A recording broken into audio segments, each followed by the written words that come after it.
Hey folks, Terry Thrasher back with you for a little bit of pre-match talk with a special guest. Why don't you introduce yourself? Hey guys, my name is Jack Pavon, sometimes known as Cessna Pavon from the Canada men's cloth team. I'm excited to be sitting here just for a bit with the legendary Terry Thrasher. Very excited, legend of commentating. Very kind of you. And yeah, Jack, your experience has been in cloth so far in this tournament. So you've been playing in the other gym. What is the comparison like between the two gyms for you? Well, first of all, as soon as I walked in this gym, you could definitely feel the heat. Yeah. I mean, there's no AC in the other gym, but the other gym's bigger with a lot of places to escape the heat. But in here, no matter where you are in the gym, you could definitely feel the heat. And I know it's probably affecting, like over the other gym, it's definitely affecting the balls and the court itself. We're having to stop a lot to mop the court for the player safety. But it's also eating into time of like the play and kills momentum and stuff like too, right? It's a really tough thing for players to deal with. But we've seen that in here too. Yeah. But one wrinkle that I think must be different, I've read in some of the tournament organizers chat that the cloth balls are actually getting completely soaked. Yeah, they're getting wet from like just moisture, and like when you hit some of these sweaty guys and girls, they're trying to make a catch, especially after a catch. Yeah. After a catch, that thing's like a sponge. It absorbs all the sweat, and next thing you know, you've got a wet ball, right? So, yeah, it's so we've had, because I am also reffing a lot of the foam games at the other gym, and the discussion in the group is basically we're taking the foam balls, leaving them outside later on, or no, the cloth balls, sorry. The cloth balls, right, okay. And then hopefully bring in another set of cloth balls to kind of let them dry. But overnight especially, we're going to have them probably outside to let them dry. But it's causing them to be a little more slipperier to the grip and a little harder to catch. Yeah, and I've seen here in the foam courts a lot of players who normally have pretty sure throws. You just see them like sail or get spiked, and you know that's probably a sign that the grip is just getting tough to maintain. Yeah, I'm sure the people in the stands are getting a little couple surprises when they're watching the game, because I'm seeing a lot of these balls just fly out of their hands straight up. But yeah, other than that, like, this has been a great event. The gyms are actually, like, the other gym is very nice. It's all very new and modern. This gym looks a little older, but still, it's nice to see some handball lines. I used to play handball, and I love seeing those lines. I saw a young women's handball team warming up or practicing outside too. Oh, nice. On an outdoor court. So nice. I've watched a bit of handball before when I was looking for inspiration on my throwing mechanics. Yeah. And I came to the conclusion that handball is like all of the exhaustion of soccer or football, plus all the mechanics of throwing like off platform and. Yeah. No, I used to play handball. Handball at a high level. I used to back home, and I used to be a goalie.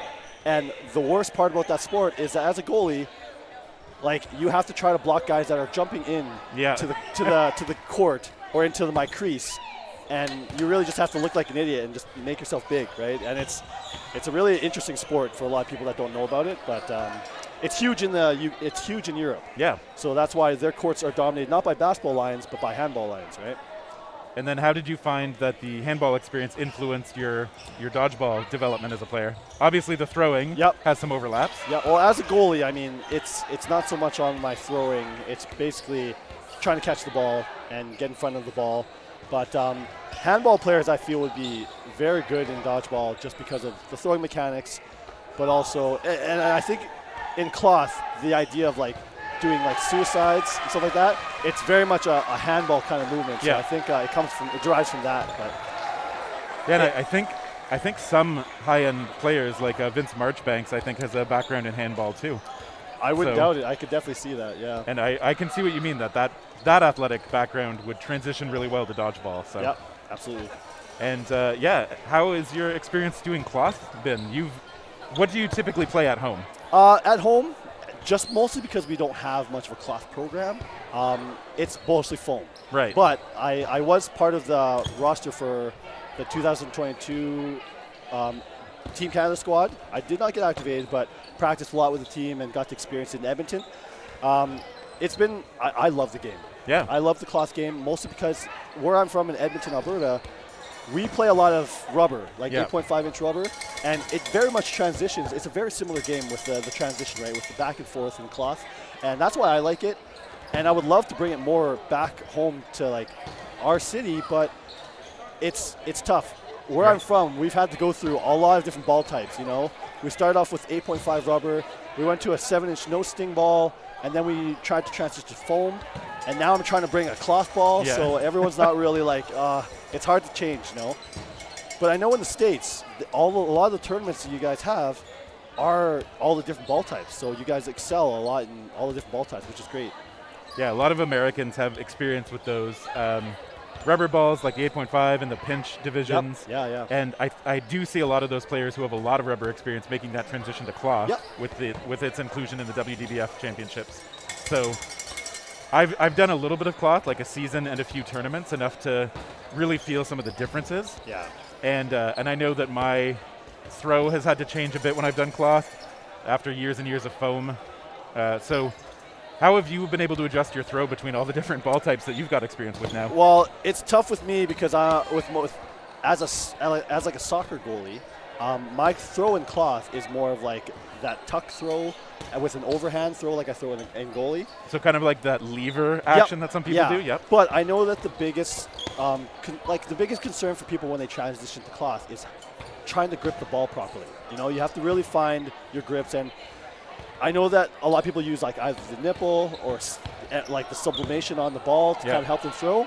But obviously, and especially in a weather like this, it's affecting the throw a lot. Yeah. But for people that have smaller hands, they struggle to really hold the ball, right? And there's not a lot of pump fakes in cloth because if you lose that ball and it goes over the throw line, you're out, right? Yeah, if you're not on target, and the rules are very unforgiving for that in cloth. Exactly. So I think that that's one of the biggest factors in the cloth game when people are transitioning to it is the throw. Yeah, very much when I started playing before I figured out how to get a good grip on the ball, I lost it going through my normal throw motions. Pump fakes were a bad idea, and I had to learn that. Yeah. In the league I was playing in, I could get my ring finger and thumb on the sticker on the ball, and so I could get a good grip. Once I found that, I could do my normal foam style mechanics. But if the ball faded enough that I couldn't get those, or you get a ball that doesn't have a sticker that big or whatever, exactly, I struggle. Yeah. So I can appreciate that, what you're saying. But you know what? Like at the same time, especially coming to like Worlds in Europe, you see a lot of girls who have smaller hands and they can launch these things. Like, so you can't really use that as an excuse. It's just a matter of when you play it long enough, you find that grip and eventually you figure out a throw, right? Yeah, and it's just a matter of putting in that work to find it. You can obviously ask players who have figured it out. Yeah. It's just like putting practice, in the reps. right? Putting in the reps, just like a foam ball. You see some of these people throw foam balls and they can move the foam balls in so many different ways, but you can tell they probably didn't do that when they first started foam. They probably had to really work at that, right? Yeah, I mean, for myself, I had no experience with throwing sports before taking up dodgeball. Yeah. I ended up watching endless videos of pitchers, and particularly I watched Ichiro throwing in from home, like to home plate from the outfield. I was like, if a small guy like that can have incredible mechanics so that he can just launch it to home, like I should be able to learn to do that too. Absolutely. So, all right, well, I think it's time. It looks like they're getting ready to start, so. Yeah, thank you for joining us. Yeah, we'll try to bring you back sometime soon. I'm looking forward to it. I will find my way back here. I'm mostly at the other venue, but you know what? If I get a chance to chat and commentate with Terry Thrasher or Ben Johnson, it's going to be a joy. And it has been a joy to have you. Thank you, Thanks, Jeff. Terry. Sorry, I'm sorry. I might be sorry.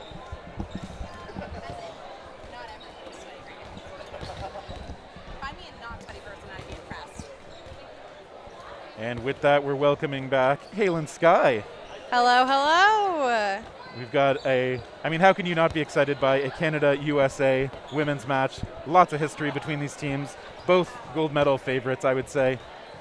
Absolutely, and almost always my favorite match of any world level tournament is seeing these two countries match up because they have such a fast-paced play style on both sides. And it leads to some very, very exciting plays. Yeah, I think both of these teams are very comfortable being very aggressive, at least at times. And it lends itself to that fast pace, like you were saying. It's very hard to find a moment to relax if you're one of the players on the court facing either of these squads. Yeah, you can't relax. Both these teams are such opportunists. And if you look away, if your eyes are down at any point, there's a very good shot you're going to have a ball coming at you, which we love to see. I love fast-paced dodgeball. I love smart, fast-paced dodgeball. And fundamentally, you're not going to find many teams that are better than these two. Like Terry said, gold medal favorites for sure, along with Australia and now Hong Kong in the mix for sure would be probably the country favorites when it comes to expecting that top 4 in the playoffs. But of course, there's always surprises. Yeah, I mean, the Mexican women had moments where we were thinking they were looking fairly good, and then the Hong Kong women were able to put quite a score beating on them. So. Yeah, Hong Kong looking very deadly, and we're going to see 2 teams here that are also, I assume, going to look very deadly. I am expecting a close match for sure. Yep. Both of these teams stacked with veterans, but also new blood, and so you love to see that mix-up of players that have been here many times before. They know what they're doing. They love this kind of stage, but also those rookies that are coming in and showing that new energy, those fundamentals. I could not be more excited. This is definitely the game I've been looking forward to all day, and my boyfriend has been playing in the tournament. So what does that say? Speaks to your knowledge and commitment to the sport. And yeah, we see on the American side, we have some new faces like Rui Lee. I believe this is her first year on the squad. Has really impressed out of Dodgeball Seattle. Elisa Westman, who we've heard during commentary at a lot of these Worlds events in the past. She's out there for the first time on the foam squad. But we also see there's some returning veterans like Paige Peterson, who I think I last saw on a World squad, maybe it was 2018. Like it was a while ago. But she's still back out there, still a top player. And it's really nice to see her in the Team USA uniform again. Yeah, Peterson definitely with some reps under her belt. You're also going to see Brianna London, no stranger to this kind of field. Kate Gong, I think, may have maybe been on every iteration of this U.S. roster, honestly. I can't remember a World she hasn't played at. Yep. And then Katie Sanchez, also been here for quite a while. And Karina Mezquia. I mean, we can go down the list. Like, there's just so many. Where do we draw the line if we start talking about it? Yeah. And similarly on Canada, it's interesting too. I feel like this is such a deep and strong team. Notably, I feel like I have to mention that the O'Quinn twins are not on this team, and yet it's still so deep and strong. Like, Canada can move through the available players and still show off an incredible amount of depth and top-end talent. Yeah, the O'Quinns definitely have been a staple on this country's team for a long time now. I believe Jacqueline O'Quinn was part of the coaching staff on more of a local level, is not here for the tournament. But like you said, Terry, like so much talent. I mean, we see someone like Shauna Rowe, who has also, I can't think of a Worlds that she has missed. She's been a fixture for about 10 years now, I think, on the Canadian women's team. Yes, definitely matching Kate Gong in that aspect.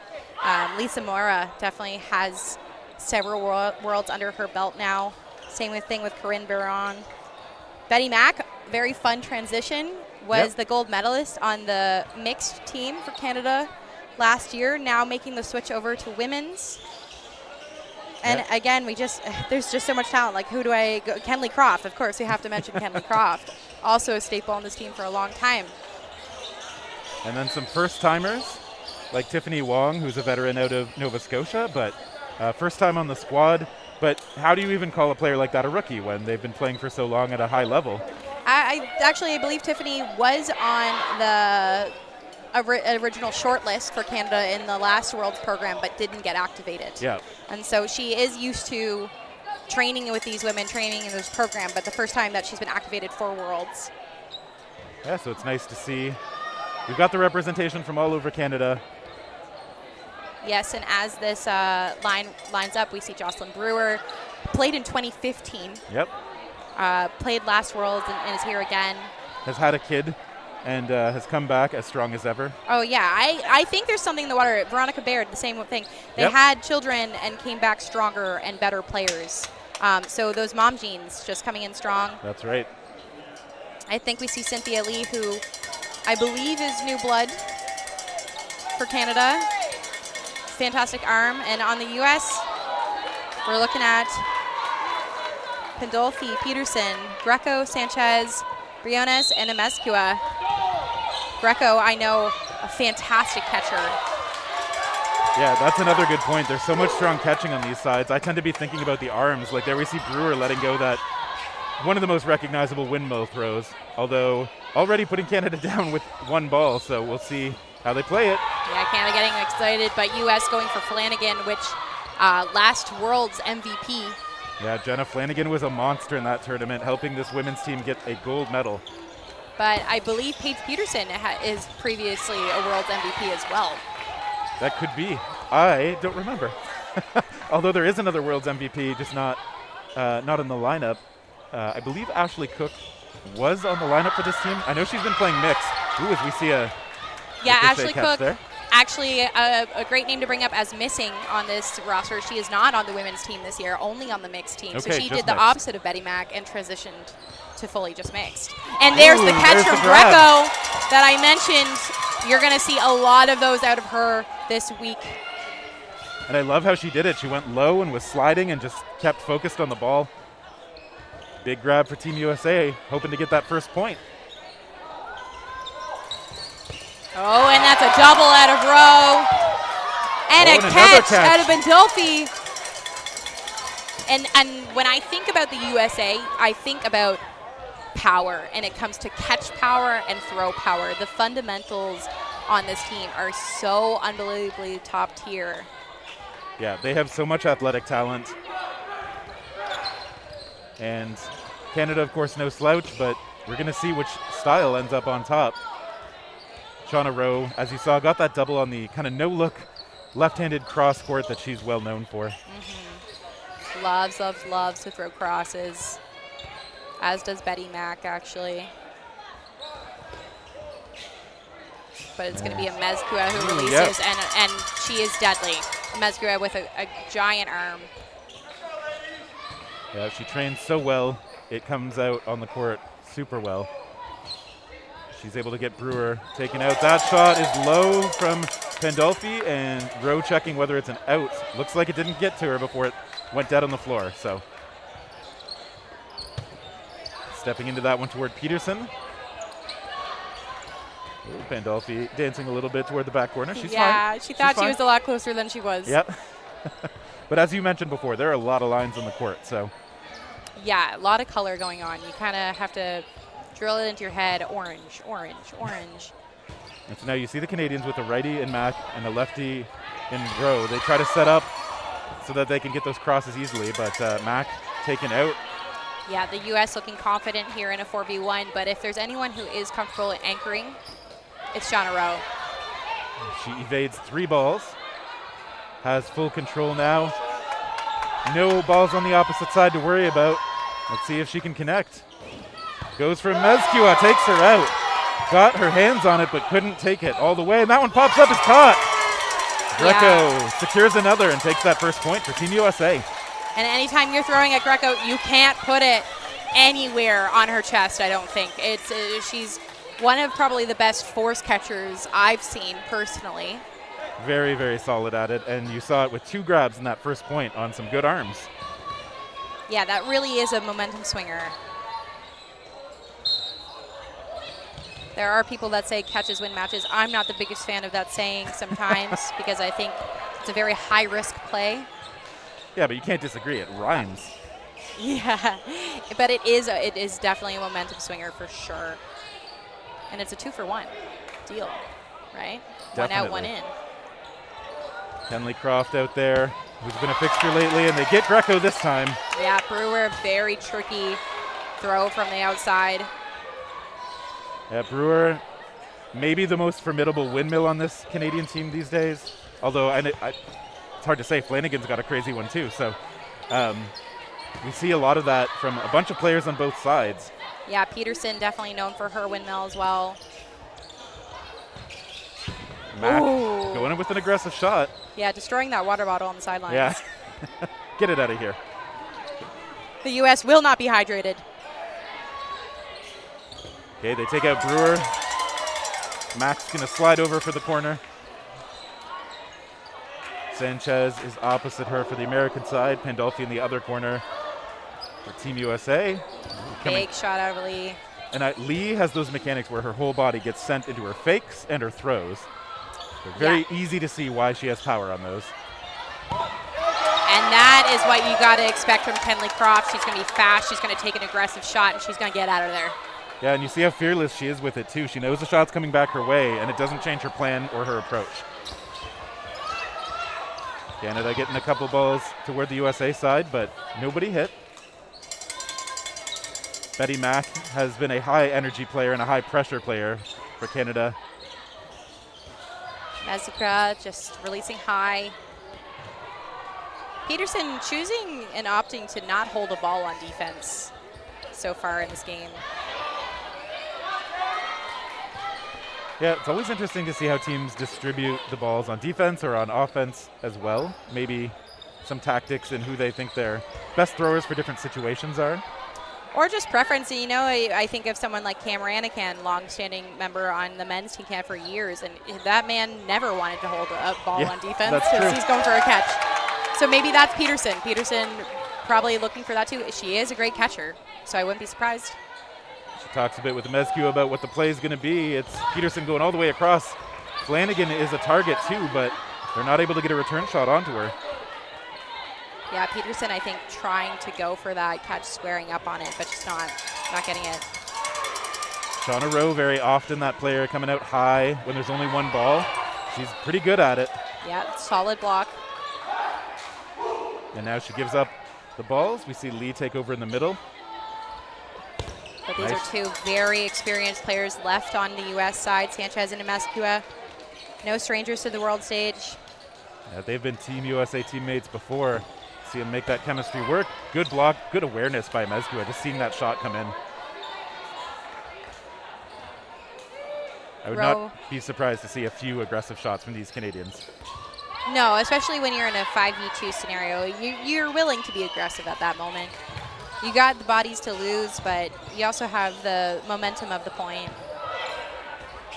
And speaking of, Croft willing to take that shot as Sanchez sent her first in. Canada ends up with 3 balls. They're going to get to set up. Mack with the call. It's from Flanagan. Sanchez and Mezcua now. Croft right up in their faces. Yeah, Kenley likely going to be looking for a trade after if there's an opportunity.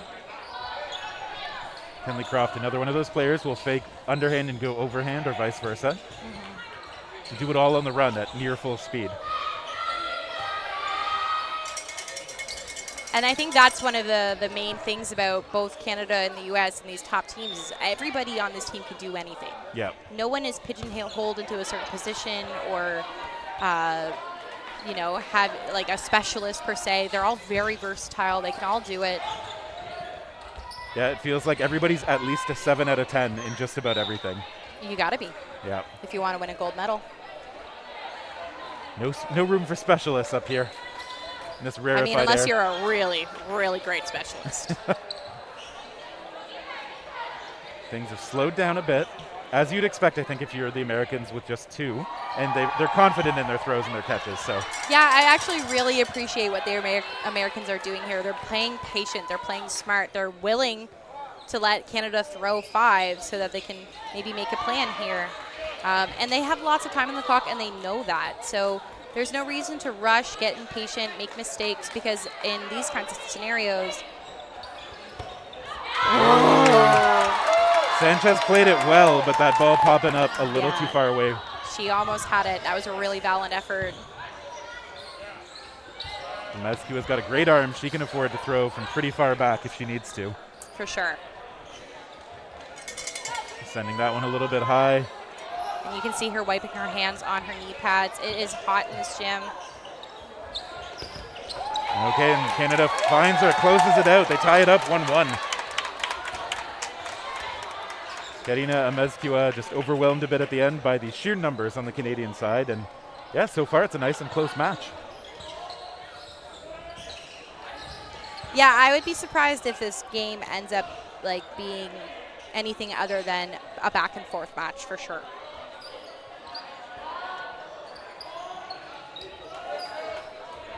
Team Canada has a former Team Canada women's player in Shade Berkeley doing coaching duties, and a former Team Canada men's player in Josh Sacker as the assistant coach, so a lot of experience up there.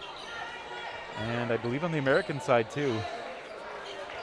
Like, you have so many players from so many worlds accumulated that are just available to coach too. I think that's huge for both teams, leveraging the experience on the sideline as well as on the court.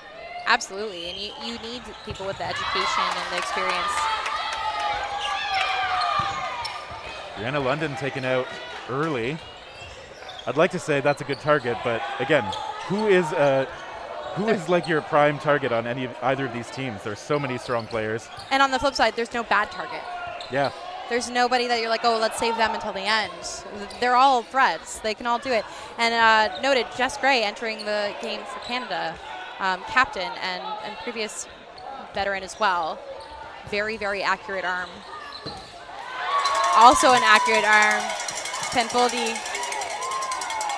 Yeah, she got that one right up under the blocker. Sorry. Flanagan out. Cynthia Lee's big fakes are going to take over that corner. And I think that's the only thing that's missing for the Americans right now is a little more accuracy on the shots. Oh, Kate Gong tying her shoe, but there's been no timeout called for equipment. I think Canada recognizing that now. Yeah. Putting a hand up, backing off. The referee's pausing things now. Yeah, I think that is a legit reason to pause play. Absolutely, it's a safety hazard.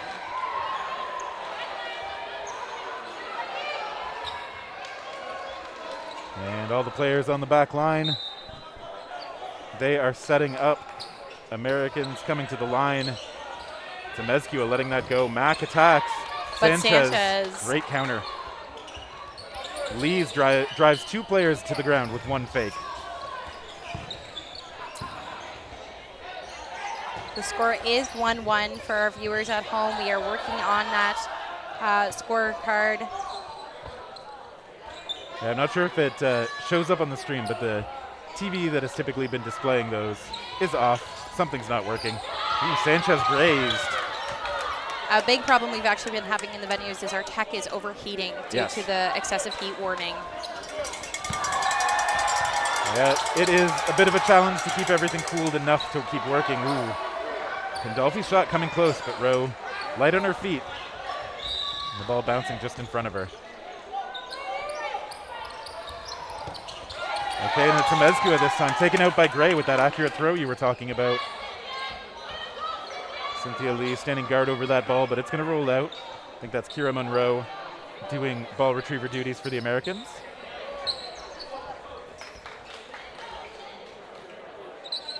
Croft making the call from the middle. It's a cross. Both of these teams really like their crosses. And as they should. Crosses are, if you're an accurate thrower, a much more high probability play because people aren't looking to the most wide angle in their view, right? They're focusing on the person in front of you. And so if you have a corner that's locked up with them, making a great fake and distracting them. Oh! Very casual catch from Jess Gray. Phenomenal catch.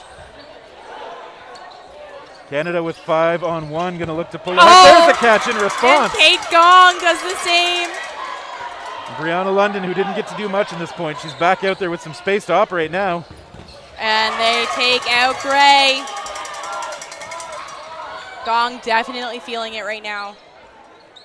Yeah, has lots of room to operate when the other team has no balls in hand. So now they attack toward Lee. They get her with that follow-on shot. I'm having chat call me out. They're saying catches win matches. I'd like to point out that Kate Gong just made 2 more hits. Yeah. And that's actually more significant in evening this up. Let's get the statisticians on it. Yeah. Shauna Rowe scampering out of the way. Gong and London gonna try and knock down the rest of this Canadian team. But Flanagan and Rowe, of course, formidable players who are gonna try and make sure that doesn't happen. Yeah, all veterans in this 2v2. What an authoritative block out of London. And I love it, blocking it down to the ground so it stays under your control. Yeah, Gong and London switching places.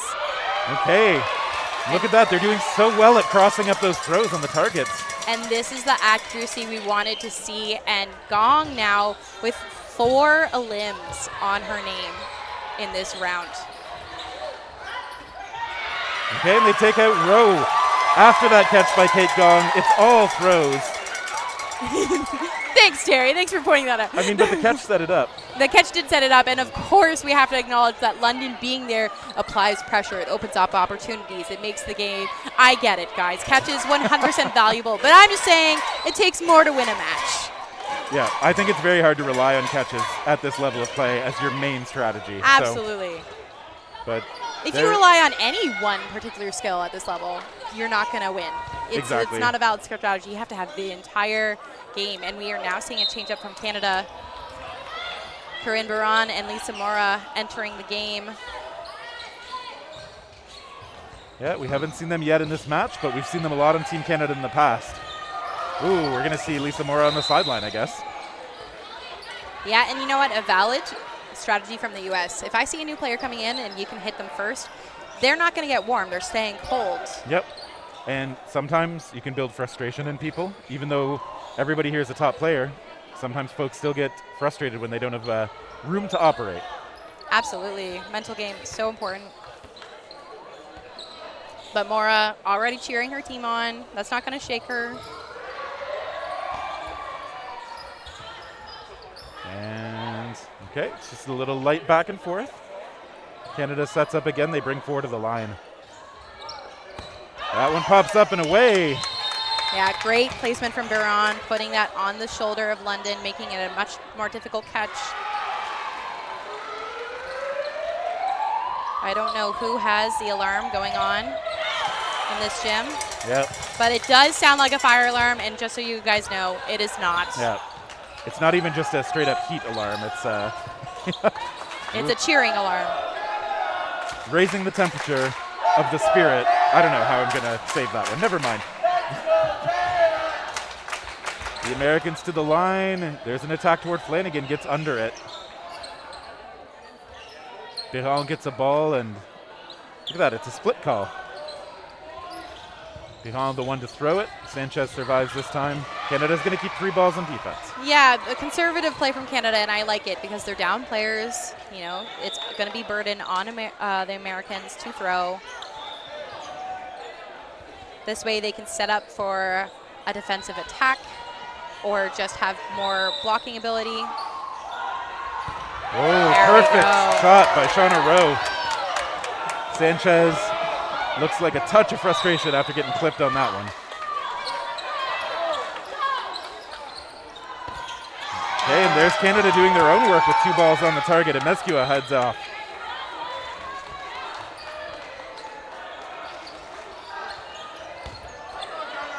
Good block from Pandolfi. And okay, we got a call. Was that a line out, I guess? I believe that was the call. And this is the moment where if you're on the bench for the U.S., you need to start hyping up your teammates. Yeah. Because that's a series of unfortunate events. You don't want anyone's energy to start dripping. Exactly. You're still in this point, and even if you lose this point, there's so much match to play. And when Pandolfi makes a shot like that, you got to hype her up. You got to get her excited to do it again. Yeah, it's very doable. It's a 2-on-3. Gong lets that one go toward Biron. Baran, a terrifying person to throw at when she does not have a ball. As formidable as Greco is at catching, Baran is also just as terrifying. Similar tier of just amazing catcher. Yeah, and knows how to force it when she wants it. We saw her in Cancun bail out Team Canada a few times with that. Tere gets tagged by that ball off her blocker and up. So it's a 2-on-2. Team USA evening things up. And we've seen Gong in this situation before. As much experience as anyone over there, but now she's going to have to do it all. Pandolfi hit out. Canada sends everything. Biron tracks it down. And that's the catch from Baran that we were talking about. Gong putting it right on target, but she popped it up perfectly and tracked it down. And we saw Karine Biron go down to her knees and start to bend back, but still stay squared up to the ball. In control enough to pop that up, like you said, and secure it. That's a big moment to prevent the Americans from just seizing the momentum back. Absolutely, and Canada invested all the balls in that moment. Yeah. That was a very high-risk play, and so Baran getting that catch is quite huge. Oh, and we see Lee just barely hit out. similar to Mora before. It's like you might be new on the court in this match, so we're going to try to keep you cold. Mora is out there again. Already has accumulated much more play time than in the first point. She makes the call. Good shot, but a little bit short on Kate Gong.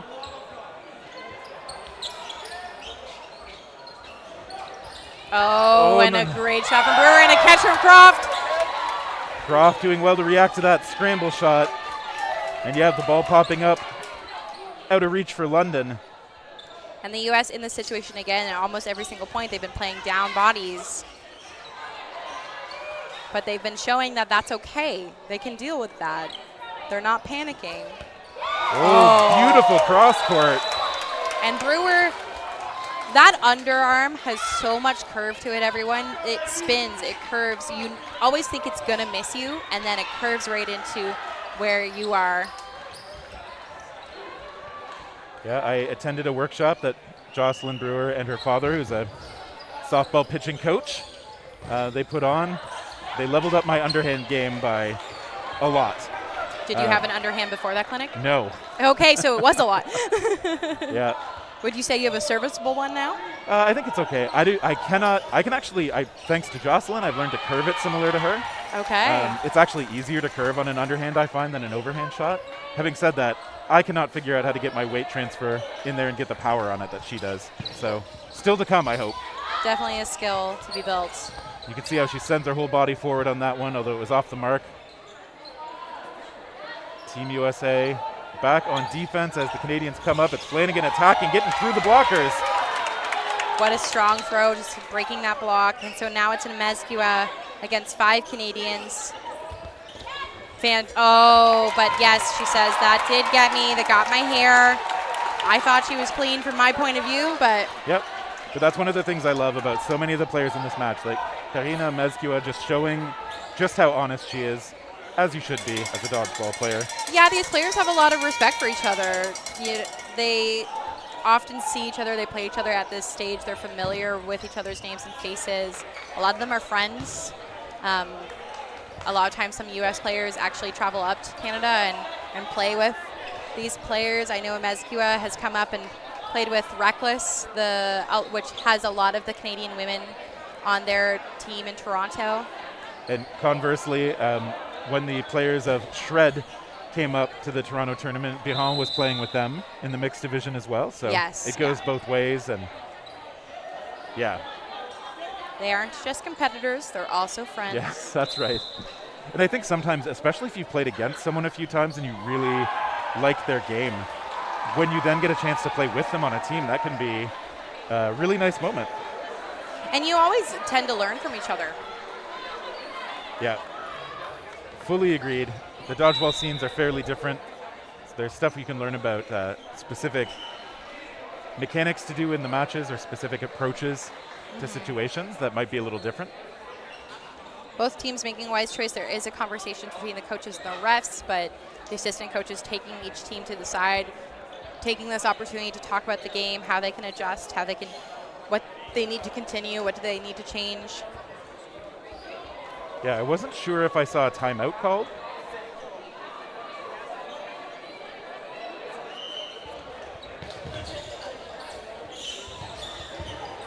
But a lot of we are conversation. very close to going into no blocking. I think so. We unfortunately don't know what the actual time is. But stream time says 24 seconds. Yeah. So they do have the balls lined up.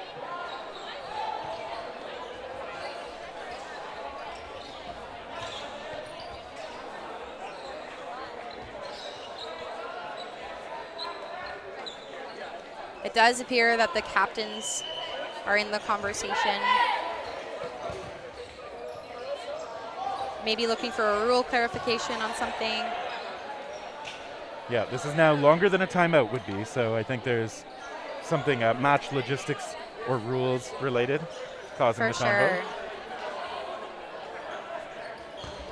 And these moments can be great for building momentum, breaking momentum. You know, you never want a long pause when your team's on a roll. Yes. But on the flip side, you do want a long pause if the other team's on a roll, so you can gather yourself. Exactly. So I have to feel like this pause slightly favors the Americans because the Canadians had built up a little bit of that momentum in the last 2 points. I agree, and I do think that some of the energy was dropping on the U.S. bench, so now they can kind of come back together, talk about it, get everybody on the same page.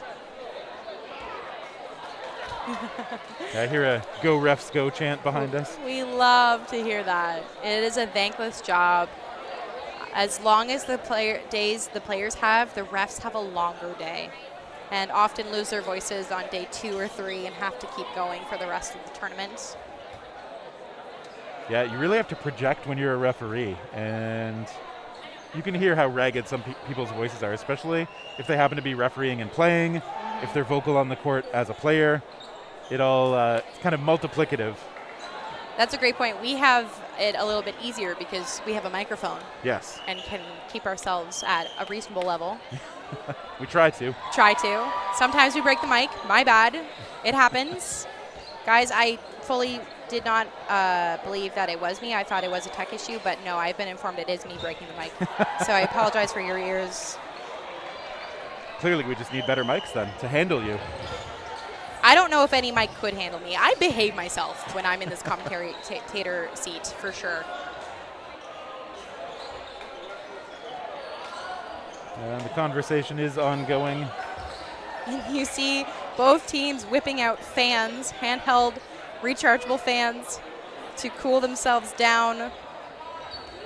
I think we are finally reaching that point in the day where it's going to start cooling off.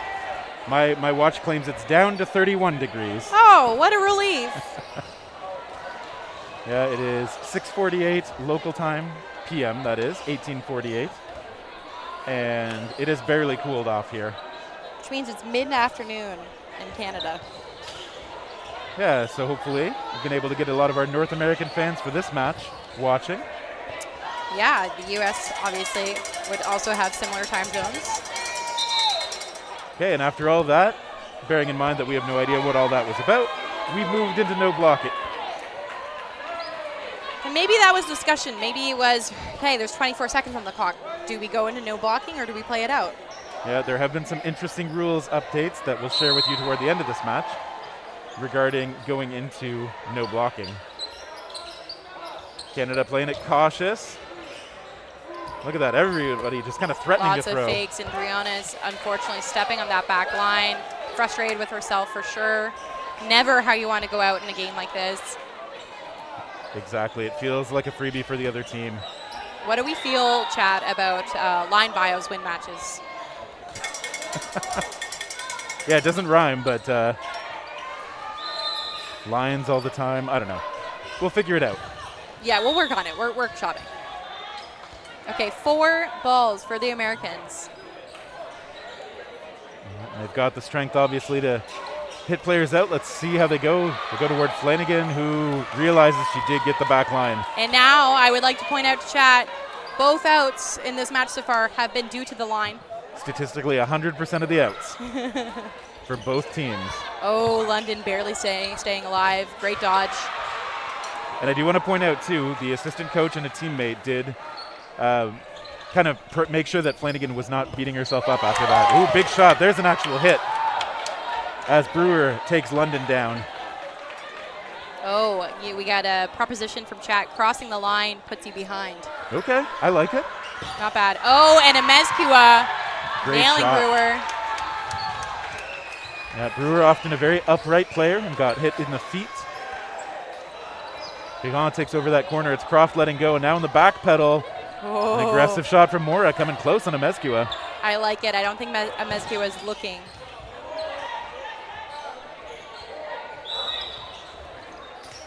Oh, strong dodges from Mora. Pandolfi communicating with her team here.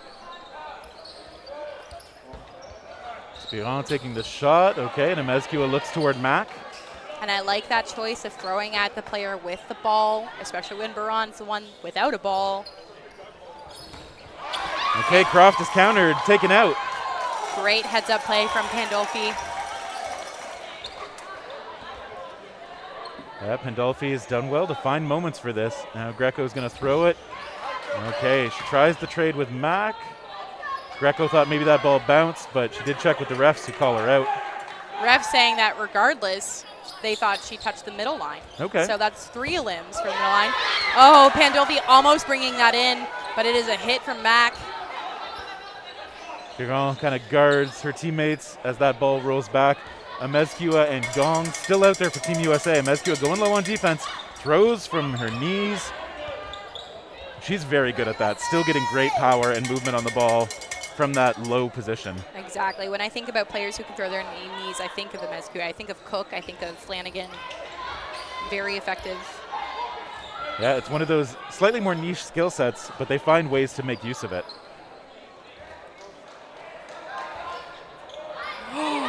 Oh, and a risky move from Gong, but I respect it. Mac holding 2 balls, not looking. Once in a while, you have to take those. You can't overdo it. And Amezcua stays alive and hits Mac. And there, Amezcua, no fear for taking the aggressive play in a moment that she's under a lot of pressure, and it pays off. And when you're in no blocking, you can take those risks. If you have a ball, you have power. Scampers out of the way. And now with Mora. Okay, Gong just threatens. Mora tries to drive her back with a fake, opens up some space for Biron to make the take. And now we'll see what the Americans can do as they have the initiative.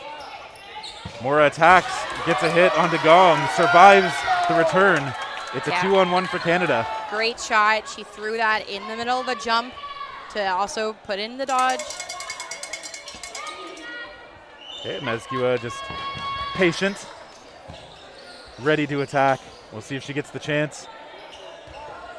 Oh. She looked for it, but she's trying to catch, holding 2 balls. It is a tough ask.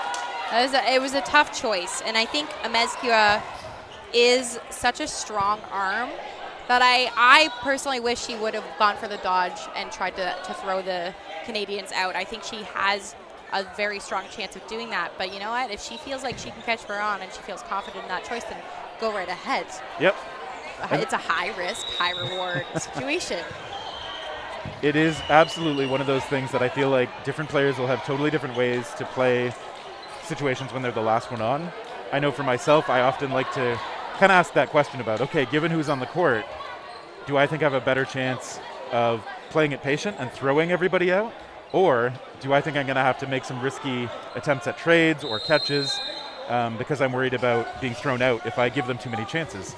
When you make those kinds of choices, you might have to do something that's outside your normal skill set depending on your read. Exactly, and maybe Amezcua, knowing her matchup, thinks, oh, maybe I don't want to have to go up at all. They could rush me down. You never know what is going through a player's head. Though I am always a fan of, if you can throw them out, throw them out. I wish my blocking was good enough to make that a more legit choice for myself, but I know You what don't you mean. need to block, Terry, if you can dodge. I wish my dodging was good enough to.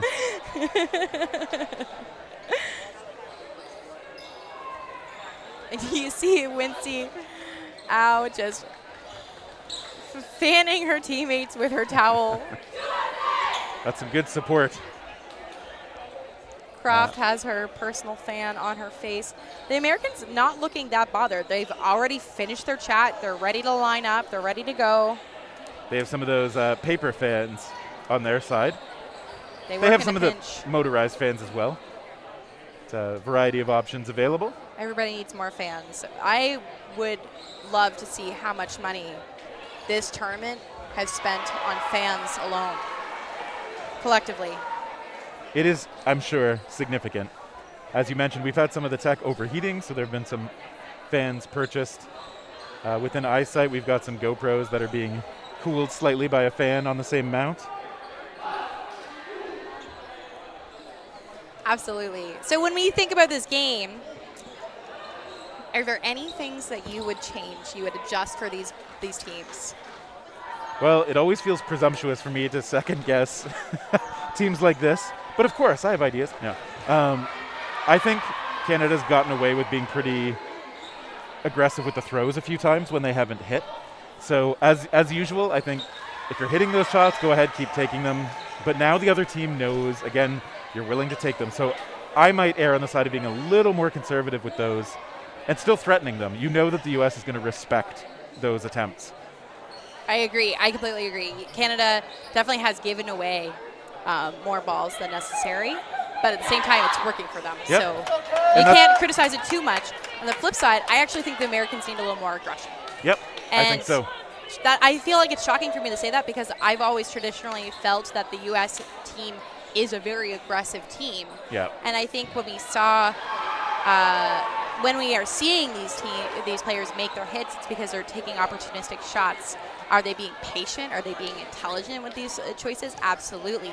But I think when the U.S. tries to play a higher pressure game and a bit of a more aggressive pace, they tend to thrive and they tend to, pump up that momentum. And right now, I think Canada probably feeling very in control of the pace of play. I would think so, yeah. And that's never something that you want to be against. You want to control the pace of play, or at least feel like a player in the pace. Yeah. And I think the opportunity for the Americans might be if they can put enough pressure on Canada that they either Canada ends up still throwing balls away, but the U.S. ends up with more control of them, or if they scare Canada off doing that as much, the Americans, I think, can deal better with those solo shots from the Canadians that are in less scrambly moments. Agreed. So I also think we're seeing some of the eliminations on the U.S. side from being like their eyes are too forward, that cross is coming in after the play. We've seen Shauna Rowe make a few of those, or Brewer, and they're not prepared for it. They're caught sleeping almost on the backtrack. Yep. Or maybe they're not backtracking fast enough after the throw. And maybe that's an adjustment that their wings can make. So if I know my player is throwing, then I wait a half second for my pump fake, so that the person across from me doesn't feel safe to take that shot. Yep. I think that's potentially a good point. It's as players are learning to play competitive, there's a lot of trying to make sure that you do things at the same time. But then as you build on that, you have to think about staggering the timing a bit. What actually disrupts the opponents the most or gives you the best opportunity? Yeah. Paige Peterson, happy about surviving that shot from Bayard. And that's what we're talking about when we say that there are friends on both sides of this team. They're smiling. They're happy to be here. And, I mean, iron sharpens iron. Yes. These teams are making each other better, and they're probably the funnest games that they're going to play today. Yeah, there's a high chance. It is, even if you lose these, and you don't want to lose, but the experience of playing these matches is so valuable, and a lot of players look back on it so fondly. For sure, and we see some aggression out of Pandolfi there that lands on Mora. I need to drink some water. I can't pronounce things. And yeah, where we've seen the Americans probably be at their best is when they've been able to get those two throws away. They've been very good at getting the timing very close and getting both balls on a target. So if they're able to set those up a little more often, I expect them to be able to clinch some outs. Agreed. Wong back out there on the right side, Flanagan on the opposite side, facing down Sanchez and Pandolfi. In the other corners, big hits onto Briones, and another hit. A lot of things just happened at once. Wong with a great hit, but then eliminated. Flanagan with another hit. Peterson looking for that catch, but it just hits the floor. Perhaps lucky for the thrower that time that it hit the floor first. Peterson controls that ball, coming in behind. I couldn't see what happened with it. Refs are going to talk about it. Coach Sakura saying he thought it was an out, but of course refs have final say. Yeah, and Josh Sakura has a great view of it compared to what we've got up here, so. And yes. It looks like the refs agree this time. See some of the Mexican players as the supplemental refs out there. We always appreciate seeing that from all the teams out here contributing to the refereeing. Absolutely. And of course, for the full-time refs that we also have seen out there.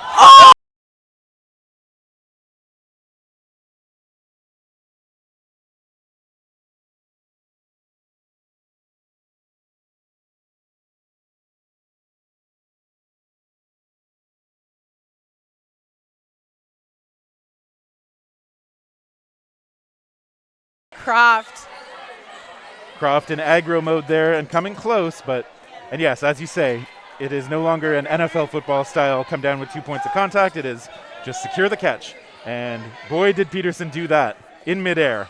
Yeah. And this is what you're going to see from Croft. She's done it twice now. She loves to be active on that dodge and immediately move into an aggressive play. She's very fast. She knows it's one of her assets to use. Okay. Oh, but Gong makes the hit. And there's the aggression from the U.S. side that I wanted to see, looking a little more like their own pace. Yeah, I feel like they dictated the pace well on that point. And even that counter on Croft, it wasn't while she was still in a follow-through necessarily, but she definitely didn't have time to get back up into a proper defensive stance. She kind of was able to get the blocking ball up, but was not a solid plant for her to be able to base the rest of her movements on. So no, very good timing from Gong. okay, it's a little bit messy off the rush, but Matt gets a graze and takes out Pandolfi. You see Wong in the right corner, second point in the game. Oh, and Sanchez nailing Mora. Sounded like a good hard shot out of Katie Sanchez. And now the U.S. have 5 balls. Okay, and they make Rowe. Rope. And again, the U.S. still in ball advantage, and this is what you were talking about, Terry.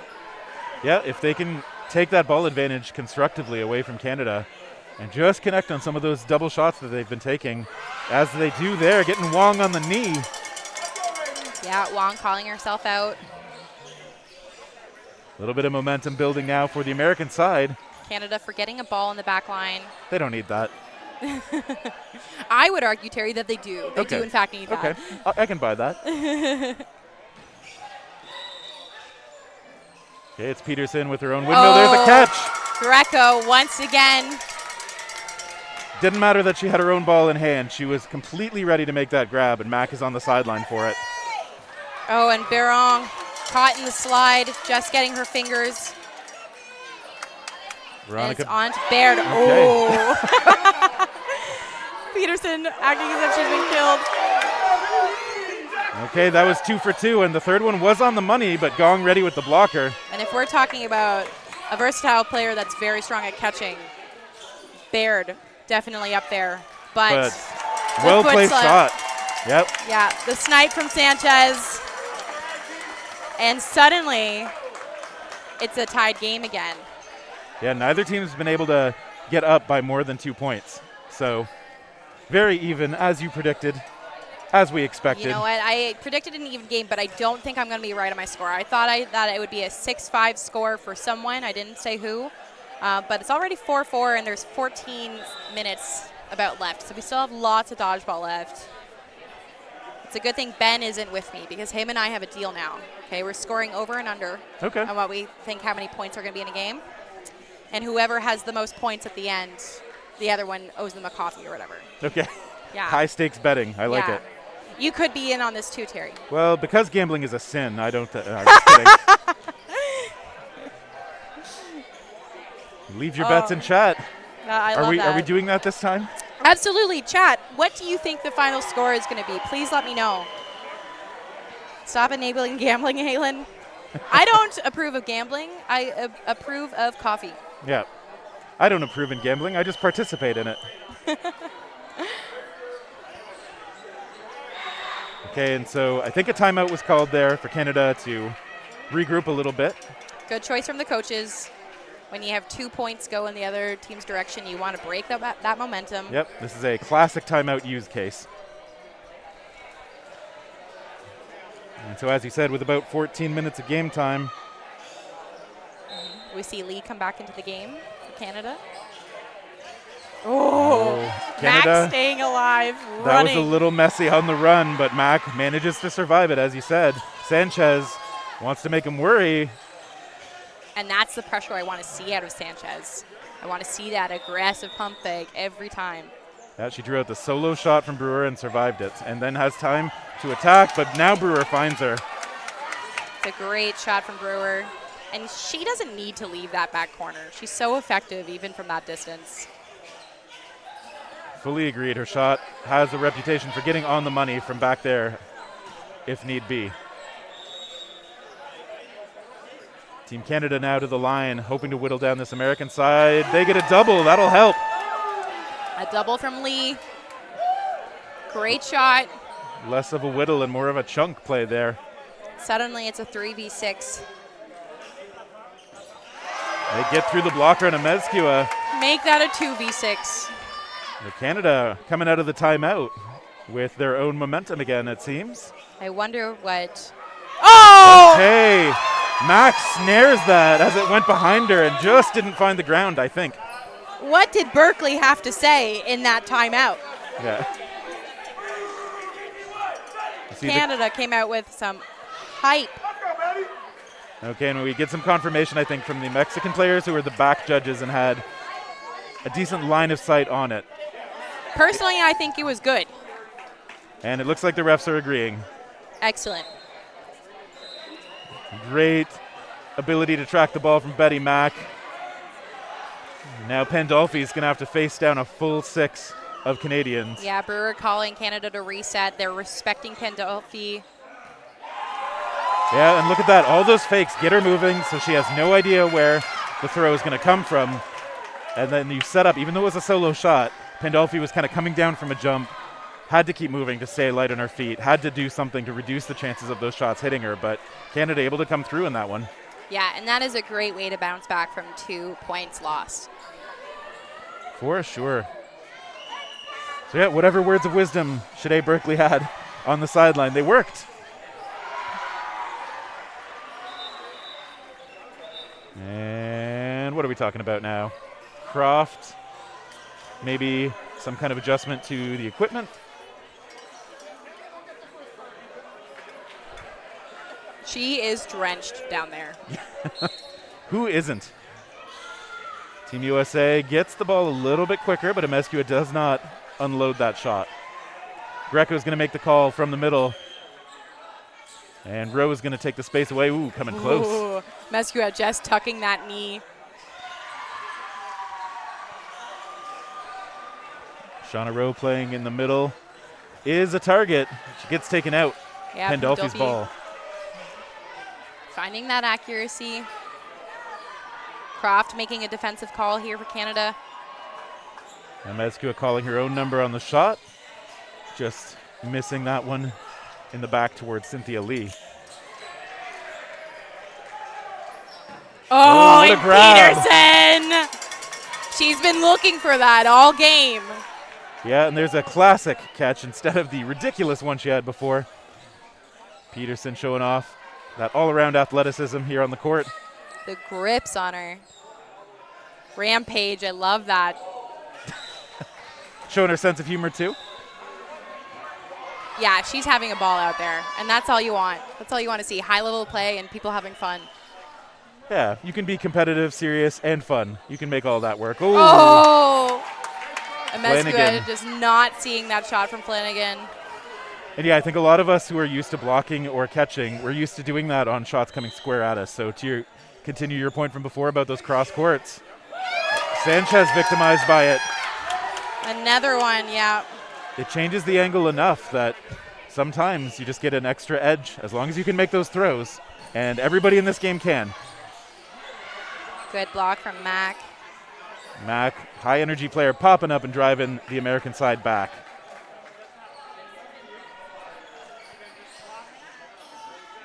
Ooh, and Brewer trying across. But Peterson ready.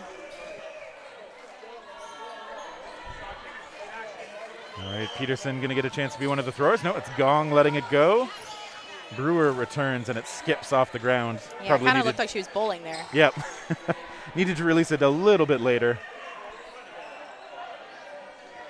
Greco now to the line. That one, she tried to throw a curve. I could see how much that was spinning. Ooh, and Croft sails one of her own. Oh, and finds the center line. But she's having fun with it. She's smiling, laughing it off. Yeah, it's a good way to react. Peterson, okay, just blocked by Flanagan. Sort of choked up on the ball a little bit.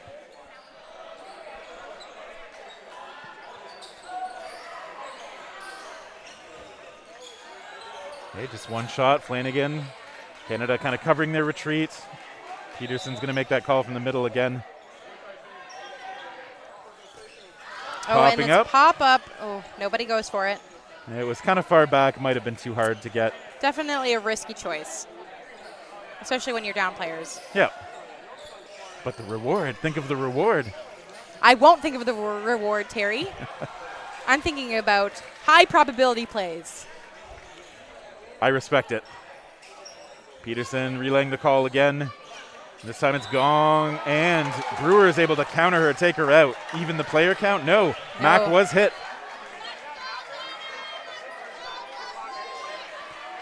Team USA wants to make sure Canada does not build any bonus momentum here. Yeah, they want to keep this a close match, even up the score. Peterson making her call from the middle. And that is a shot on to Flanagan. Great shot from Pandolfi. Yeah, Pandolfi's been so solid in so many ways this whole match. Definitely. Brewer skips that one a little short. And you're starting to wonder maybe if the sweat is in effect on that grip. Could be. I mean, it's in effect for everything else, so. Brewer buys some space with it. Okay, gets an attack. Now is ballless, though. Peterson connects. So Brewer did get one, and again, you're down that many players to a good team. Sometimes you do have to take chances, but Peterson recognized a perfect counterattack moment and made the connection. And it's a bold move when you're Brewer and you release both balls, because now you're defenseless, and if you don't connect on that second ball, you know that person's running you down. Yep. Yeah, it's a choice you can make sometimes. You don't want to make it too much. Peterson's so experienced, just recognizing what to do in that moment. And now it is 5-5 with approximately 7 minutes left. Off the rush, it's Amezcua sending it. She might have had that slip off as well. You see her gesture a bit. Canada's got 4 to work with. It's just one sent toward Amezcua or Sanchez, somewhere over there. The Americans seeming to be happy with this line. They've been keeping, I believe, the same players on for a few points now. Yeah, building some rhythm together. Ooh, nice shot by Rowe. Yeah, it's going to be hard for Greco to make a catch on her calf. Yeah, well-placed ball from Shauna Rowe, who has recognized what's happened. Ooh, and another beautiful placement. And they send her for 2. And I like that sometimes. You don't always want to have the same players throw, but sometimes if somebody's shooting hot, just keep going to them. You need that heat check. And now to the line. Okay, this time Brewer's shot a little high, but I'm sure she'll take that over the ones that were skipping a bit short. What do we see from the U.S. here? Just one. That's fair. They're down bodies, setting up for a defensive play. That is right. Nothing wrong with that choice at all, although they do lose a player. Amezcua attacks. Brewer staying alive, hopping back out of the way. Baird is hitting with authority in this game right now. Hey, Sanchez taken out. Jocelyn Brewer again connecting. Yeah, Brewer definitely a player that if you are not looking at her, she's going to make sure you do after you're out. Exactly. As you kind of said, I think, before the match, both of these teams are full of players who are willing to look for that shot when they think you're just not paying enough attention. I think Brewer's hit on several of them in this match. So now we have Peterson and Mezcua. Last 2 left. Peterson, I wonder if we'll see another catch come out of her. Mezcua staying alive. And now the U.S. has 5 balls, but we're going to see Rowe come up high. Yeah, if she does take a shot, she won't take it while they're back like that. That ball almost comes to us. Yeah, I was ready to make a catch. And Peterson and Amezcua for the second throw in a row. They're both going real low, looking to play defense, looking to do their offense once they've survived the shots from the Canadians. Yeah, I think both these U.S. players liking to take a pre-counter and then looking for that opportunity catch. Okay. And there is the shot from Peterson landing on Baird. Yeah, and at least that brings one off the court for Canada, so it's a start. It's got to start somewhere. They get another. Yeah, Peterson's starting to feel it. And a ball rolling back to her. And once you hit a 4v2, it feels a lot more manageable. Oh my goodness, yes. They go across. Mac was ready for that one. And now that's Peterson that's thrown 3 times in a row. So are they going to look for a changeup? No, they're not. But I like that Rowe was ready with the blocker. And that's kind of a mind game there, too. Yes. You expect the changeup, and then you don't. Peterson keeping one ball in front of her, even if it's on the floor, just ready to throw if necessary, but also ready to look for the catch with her hands free. It's Shauna Rowe taking that shot. Peterson blocks. Doing a little dancey dance. Almost a strut motion there. Mm-hmm.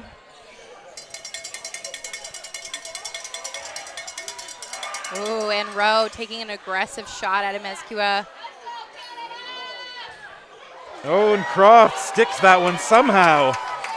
Gives a little chuckle and point. I didn't even see that catch happen. Yeah, to be honest, I'm not sure how it stuck to her. It looked awkward, but it worked. Amezcua is going to have to do it all alone now. Sounds like Buckley's. Tastes awful, but it works. Baird with the call. Amezcua just showing aggression, but plays it defensive. Ooh, but that ball going to roll on head back home to Canada. And this is the moment Amezcua probably thinking to look for a catch. Okay, but bounce. Look at that. She negotiates all 3 of them, and now unfettered attack. Okay, she sends 2 in on Mac. No ball in hand yet for the Canadians. It is still going to be on her, though, so this is a moment where you do want to take a 3rd shot before the corners get a ball. Yep. If you have enough time to set up and get those as many shots as you can before they can defend you. But Amezcua not able to connect this time. Amezcua surviving again, just doing so well with those shots, and she gets Baird for it. But this is the moment when Amezcua, in a 1v4, has to think win fast, lose fast. There's under 2 minutes left on the clock. Either she wins this and makes the U.S. go up, and it makes it hard for Canada and puts the pressure on them to try to close a point quickly, or because it's a 1v4, she has to think probability-wise, how confident am I in bringing this back? Do I, step out or something to give the Americans a chance at a full 6v6 to try to win, to tie it, and bring it to overtime? And that may actually get us into some of the new rules interpretations about how matches go to sudden death at the end. So we'll see how that plays out. In a break in the play, we'll explain what we understand about that new interpretation now. And this is kind of the disadvantage of the TV being down. Does Amezcua even know how much time is left in the game? Yeah, hopefully the refs are calling that out.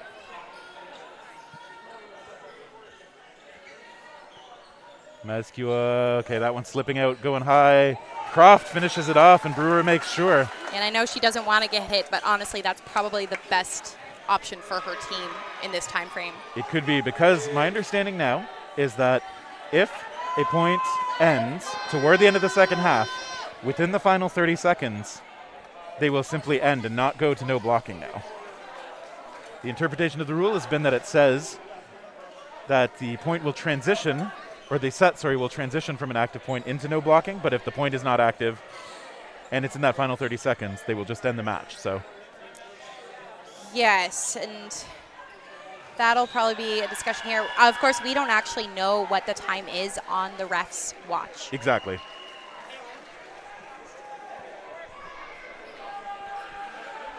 In theory, as of the stream, we are out of time, but we don't know what the refs actually have on their end. Yeah, when the system overheats and we don't have that technical connection, we take our best guess.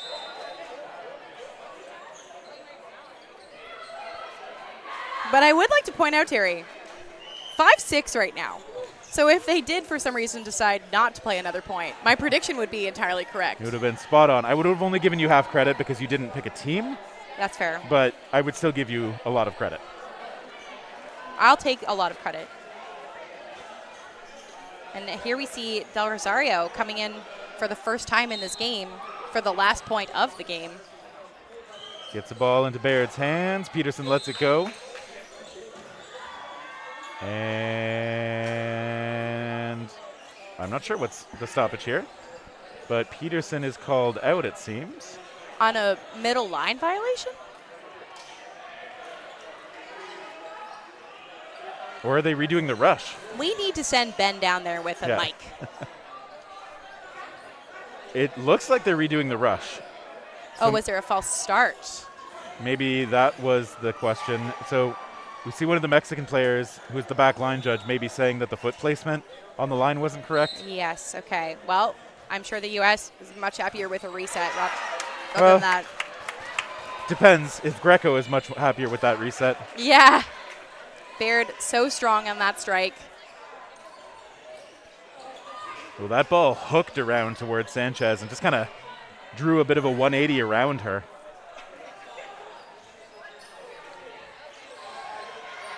There we see Brianna London, who has such a great throw but hasn't had a lot of time and space to use it in this match. Yeah. We haven't seen a lot of points out of her. As we said, I think the American side felt like they had good chemistry with the lineup for a while. And they did. It was working for them. For sure. Gong is in the middle. Peterson is taken out. Baird hitting again. Baird having a great second half in this match.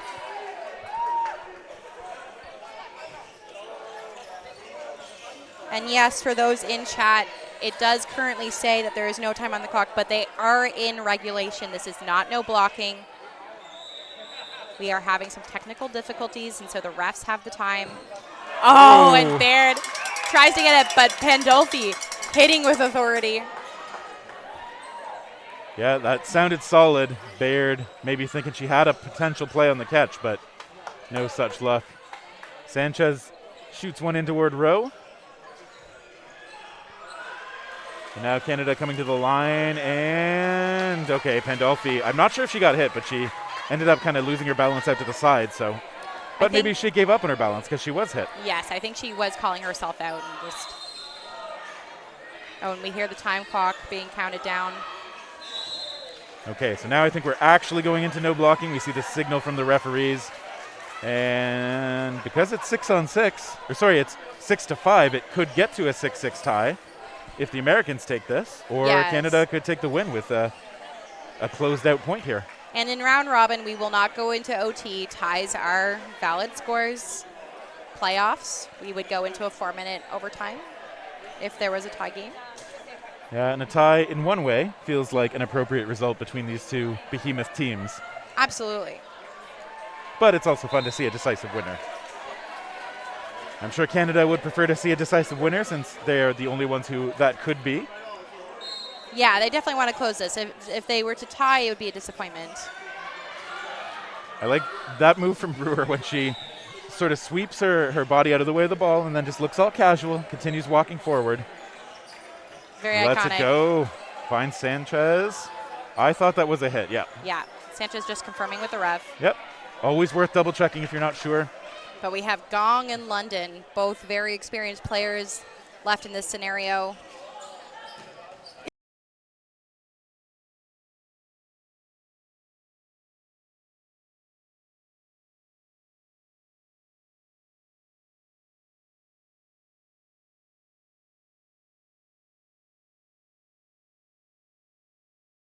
On our backside and saw that ball the whole way. Oh, Gong taken out. Good low throw. She couldn't get her ankles out of the way. But if you're going to have someone who can have a clutch catch, it's Shauna Rowe. Definitely what you're about to say. That was 100% what I was about to say. And they're both all saying to each other, chill, chill, chill. Yeah, I like that veteran move from Rowe, just saying like, yeah, bring it That's low. Greco. So I think that's a catch from Greco. With the catch and an out. Yeah, she's definitely hit out, but I think that catch is legit. Now the confusion. Who threw it? I don't know that. Hopefully someone does. I was thinking it might have been Rowe. It seemed like it was a ball that came from the middle and bounced into. I'm not sure, but that seems very plausible to me. Peterson going toward Del Rosario. And again, this time looks across at Kenley Croft. And Peterson not really putting a full body throw into those shots. Yeah, we've seen how much she can put in the shot, so I agree. Those were attempts at quick strikes. Oh! There's another catch. Oh! Okay, she drops the second try, which could have been even more huge, but Pandolfi back out there. It's a 1-on-3. Yes, if the U.S. keeps up with this trend, if they keep catching one and then immediately getting out, they could still potentially win the match or point. Yeah, Pandolfi looking calm and collected out there. Lets one go. She does get hit. Canada secures it. And there's the hit from Brewer. Such a consistent force in that right corner all game. Fantastic, fantastic game from her specifically, but a great game from both teams. The Canadians winning with a score of 7-5, an extremely close game, and I would not be surprised if we see these teams play each other again, whether that be semis, whether that be finals, whether that be bronze, who knows, but I'm sure they are destined for an upper level game regardless. And I hope so, because it is so much fun to watch them play. As we hoped it would be at the beginning, very close, very intense match. It clashed a little bit of the styles, and Canada just barely coming out on top in this one. And now you see the hugs afterward. Yeah, a great example of what you were saying, just how friendly these players are with each other. So congratulations to Canada, and coming up next will be the last match of the day. Day one in this court at least. We're going to see a men's division match between Denmark and Ivory Coast coming up next. So for Hale and Sky, this is Terry Thrasher signing off for this match from the World Dodgeball Championships in Graz, Austria. Stay tuned.